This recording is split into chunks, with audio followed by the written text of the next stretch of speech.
Sri Krishna in the Bhagavad Gita at times is very comforting. He reassures us. He tells us that God is pleased with any sincere spiritual effort on our part. To one who offers even a flower or a leaf in my name, I myself receive that offering. And as sweet and lovely as that sounds, it's also no excuse for laziness. Because elsewhere, Sri Krishna says,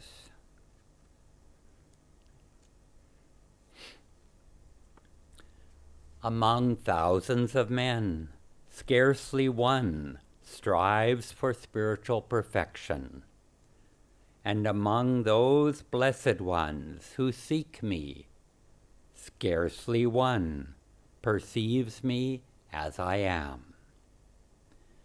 Outstanding among the wise is he whose devotion is constant and one-pointed.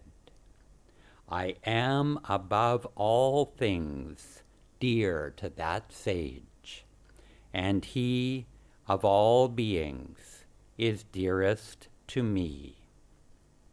The sage who has established himself firmly in me as the highest goal, him I look upon as indeed my own self.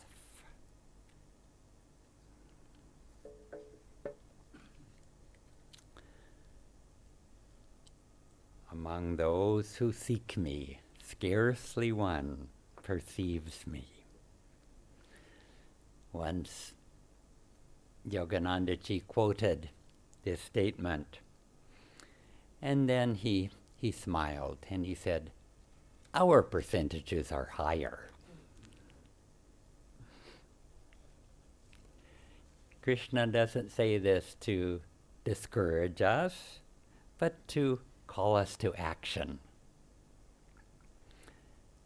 Being raised on democracy, one might imagine, well, whatever the majority of people think, that must be the best way to go. That must be the best direction. My neighbors seem happy enough. I should just live my life like they live theirs. Isn't that going to work?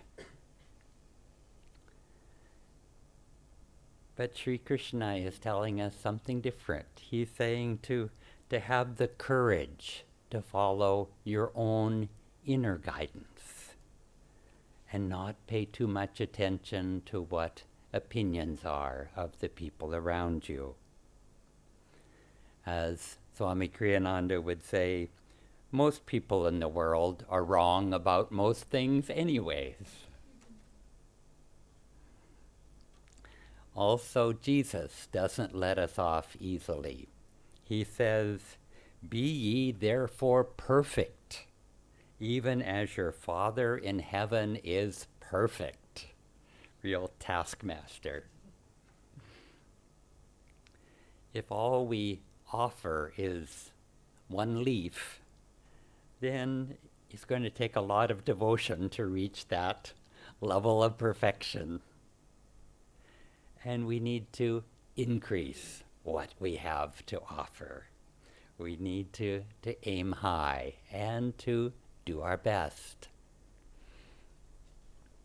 If God personally receives that one leaf, what if we offer our whole selves in the service of bringing divine light into the world? There could be no limit to how God would take care of us if that were the case. Swamiji said that even if you have a desire when you were 3 years old, it is still in your subconscious mind. Why do people have such dull minds? Because all their energy is busy working on all those desires. It's not that you need to have more energy, Swamiji continues to say.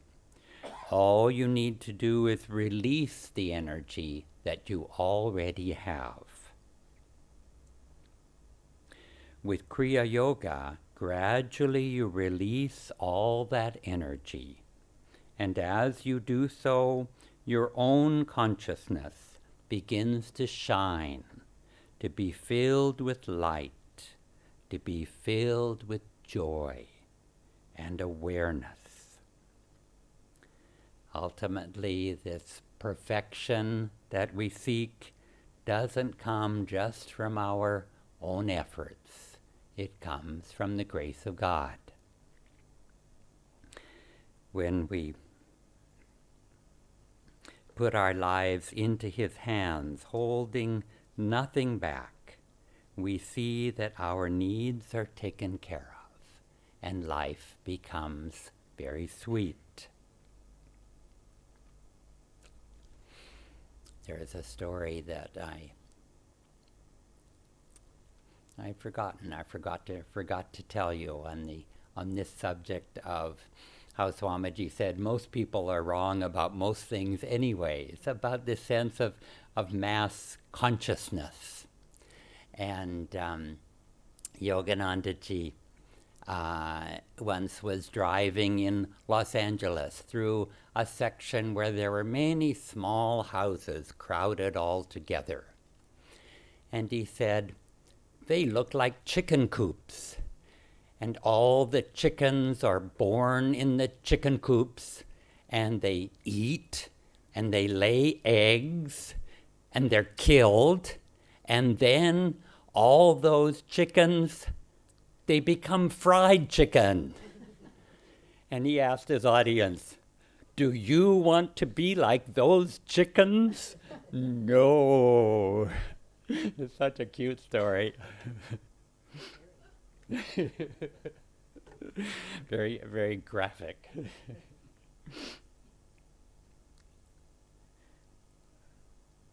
Swamiji writes in his song, walk like a man, even though you walk alone. Why court approval once the road is known? Your heart knows the answer. Go on alone. But the truth is, of course, we're never alone. God is always by our side.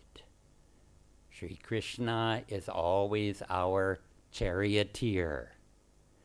And our fellow truth seekers are always wishing us well. What more could we possibly need? Yoganandaji here gives us the attitude to transcend the ego and to reach this perfection of living in divine light. And Yoganandaji says, life is indeed a movie show. Our troubles usually arise from not knowing what part we are meant to play in the movie. How can one know what God wants? You must offer yourself to Him sincerely and cooperate willingly with the opportunities He gives you. Rouse, therefore, your own all-feeling, all-seeing wisdom by regular meditation, and ask earnestly to be shown your true role in life. As you watch the show, participate in and enjoy the part you yourself play. Watch everything that happens around you with equal appreciation, whether events provide a delightful comedy of errors or a sequence of harrowing trials and difficulties. Watch with an attitude of calm inner detachment. There is no place in the lives of God's children for pain, sorrow, grievance, complaints, or boredom. The great director of life's motion picture is bliss itself. We, his children, made in his image, should resolve to be ever blissful, also in ourselves.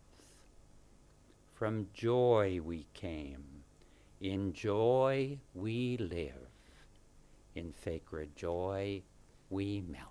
Thank you.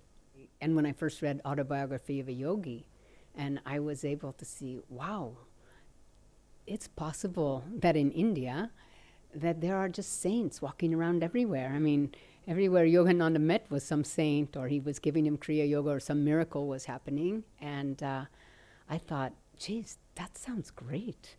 You know, and I think during some introspection, self-help classes I was in, somebody asked me, what do I aspire to? And I said, I want to be kind, because I didn't think I was kind. I would like to be kind. I would like to be generous and giving and loving and all of these things. And the person said, oh, you want to become a saint. And I thought, saint. I could never become a saint. And then I thought about it. It's like, actually, I would like to become a saint.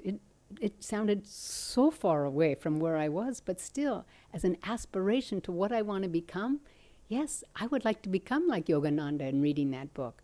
And then once I got to Ananda, you know, I would like to become like Swami Kriyananda. And then, you know, we kind of look back on ourselves, but that's too far away. I'll never make that. And you know, I think one of the beautiful things about this path and about our gurus is that they reaffirm again and again what is possible for each of us, because it is our divine birthright to become those saints. And these gurus come, these enlightened masters come to say, this is for you, this is why we came, so that you can see what you can become. And, you know, so they're just reminding of us of our divine birthright.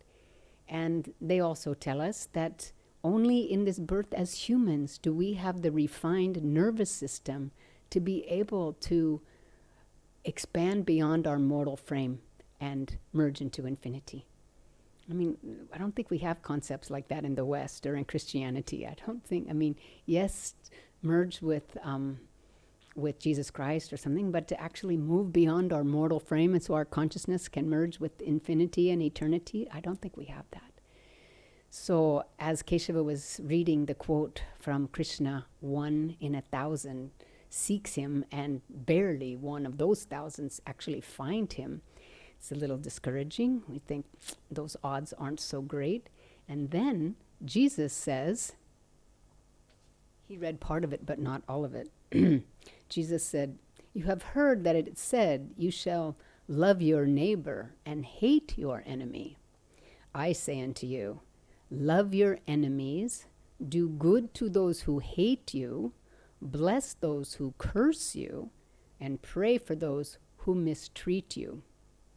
For God makes his sun rise on the evil and the good, and sends rain on the just and the unjust.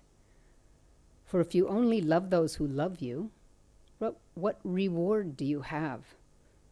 Do not even the tax collectors do the same? Didn't like tax collectors.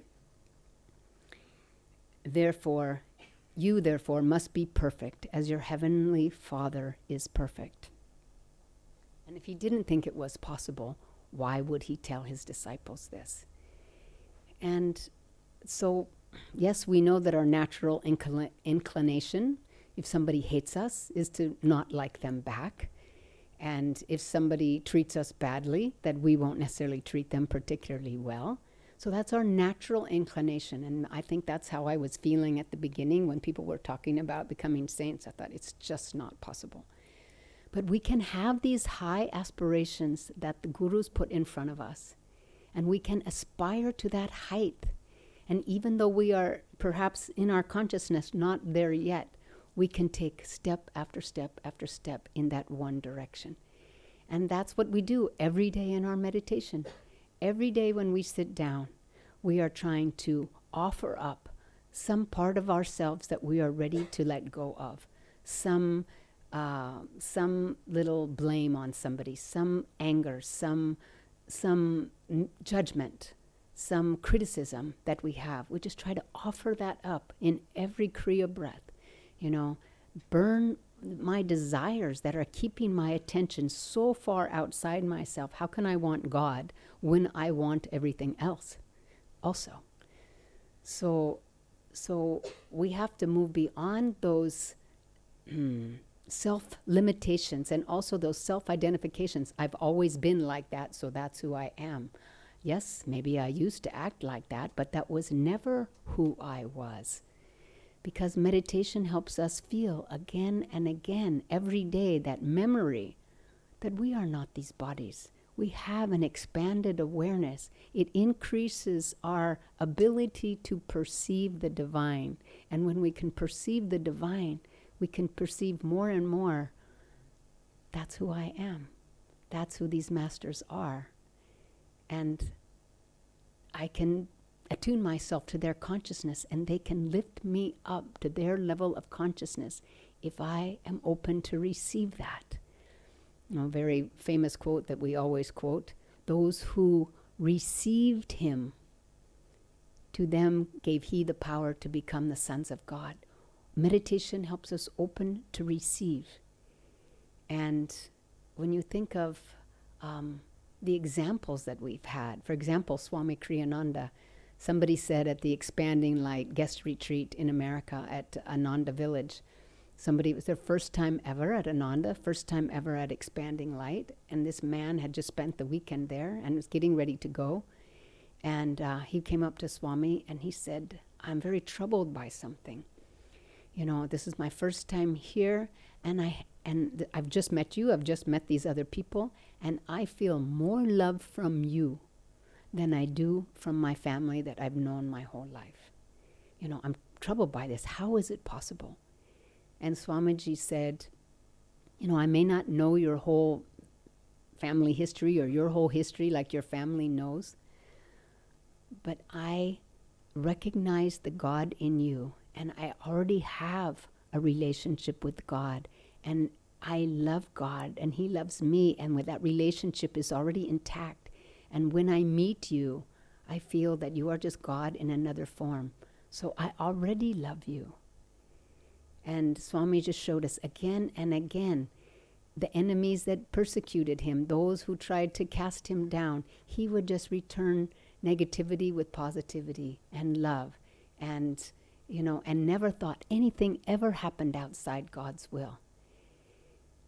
And when we think of that fundamental reality, eternal reality, who each of us are, that was his daily awareness. And he held that in front of us, that this is what we are striving for, each of us.